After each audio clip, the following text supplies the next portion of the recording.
20 টাকা করে কিনে এনে এই মুরগিগুলাকে এত বড় করে ফেলছে। আজকে যেহেতু শুক্রবার তাই আম্মু এই মোরগগুলাকে বের করছে, যেহেতু দুইটাই মোরগগুলাকে রেখে তো আর লাভ নাই, ডিম তো আর দিবে না। তাই আজকে যেহেতু শুক্রবার এই দুইটা মোরগে আজকে খাওয়া হবে। আমাদের এমনি আরো মুরগি আছে, ওগুলা ডিম দেয় যেহেতু, এর জন্য আম্মু রেখে দিছে। তো সাথে সাথে আমার ভাই এই মোরগগুলাকে কাটায় কুটায় নিয়ে আসলো। আম্মু বাসায় পিস পিস করে নিতেছিল রান্না করার আগে। আর শুক্রবারে মাংস রান্না হবে, পোলাও রান্না হবে না এটা তো হইতেই পারে না। আমার ভাইয়ের পোলাও এমনিতে অনেক বেশি পছন্দ, তাই আম্মু আগে পোলাওটাই রান্না করে নিতেছে, তারপরে মুরগি রান্না করবে। আমরা এতদিনে এই পেজে ভিডিও দেওয়ার উদ্দেশ্যে মুরগি দিয়ে এত এত রেসিপি করছি, এত স্পেশাল স্পেশাল রেসিপি করছি, এর সামনে আমার আম্মুর মাঝে মধ্যেই একদম নর্মাল টাইপের আলু দিয়ে মুরগির ঝোল খাইতে ইচ্ছা করে। আজকেও আম্মু বলতেছিল যে আজকে আমি কোনো ভুংভাং রেসিপি ট্রাই করবো না, আজকে একদম নতুন আলু দিয়ে মুরগির ঝোল খাইতে দিবি। আরেকটা ব্যাপার হচ্ছে এই মুরগি দিয়ে এত ভুংভাং রেসিপি করাও যায় না, কারণ এই মুরগিগুলো সেদ্ধ হইতে বেশি টাইম নেয়, তারপর মাংসও তো এত বেশি থাকে না। ফার্মের মুরগি যেরকম টুসটুসা থাকে, এই মুরগিগুলা দেখেন হাড়গুলা বেরোয় থাকে। হাড়িতে রান্না করতে গেলে খটখট আওয়াজ করে, এমন চিকনা চাকনা থাকে মুরগিগুলা। তারপর এইসব মুরগি দিয়ে কিন্তু আলু দিয়ে ঝোল খাইতে বেশি মজা ফার্মের মুরগির চাইতে। তো আম্মু প্রথমেই এই গোটা মশলাগুলো তেলে ভেজে নিছে। এটা হচ্ছে ছাক বাটা।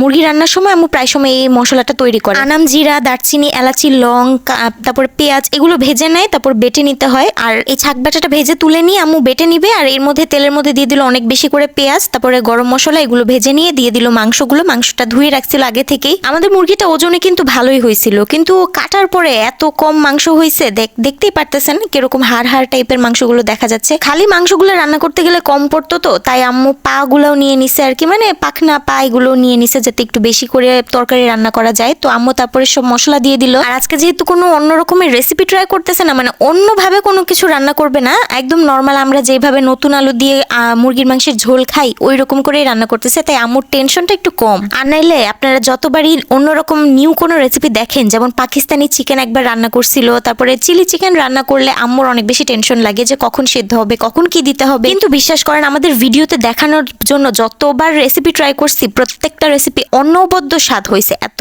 মজা লাগে, জাস্ট ওয়াও। এখন ওইসব কথা বাদ দিয়ে এই রেসিপিতে ফিরি। তো আম্মু আলু দিয়ে ঢেকে রেখে দিছে, আলুটা সেদ্ধ হইতে হইতে এখন গরম পানি দিয়ে দিছে, মানে গরম পানি হাতের কাছে ছিল বিধায় দিয়ে দিছে। এখন আর কি আরেকটু বেশিক্ষণ রান্না করে নিলেই আমাদের মাংসের তরকারিটা কিন্তু হয়ে যাবে। আজকে একটু বেশি তেলতেলা ঝোল টাইপের তরকারি বানাইতে চাইতেছিল আম্মু, মানে ওই একটু দেশি স্টাইলে আর কি। তো এই যে এটা হচ্ছে ছাক বাটা, ওই যে প্রথমে যে দেখাইলাম না আম্মু তেলের মধ্যে সব গোটা মশলা ধুয়ে মানে ভেজে নিছিল, ওইটা বেটে নিছে। তারপর এই স্পেশাল মশলাটা আসলে স্পেশাল, যে কোনো মাংসের তরকারির মধ্যে দিলে এত ভালো একটা টেস্ট আসে। তো এই যে দেখেন আমাদের মুরগির মাংস রেডি, আমাদের পালা মুরগির মাংস।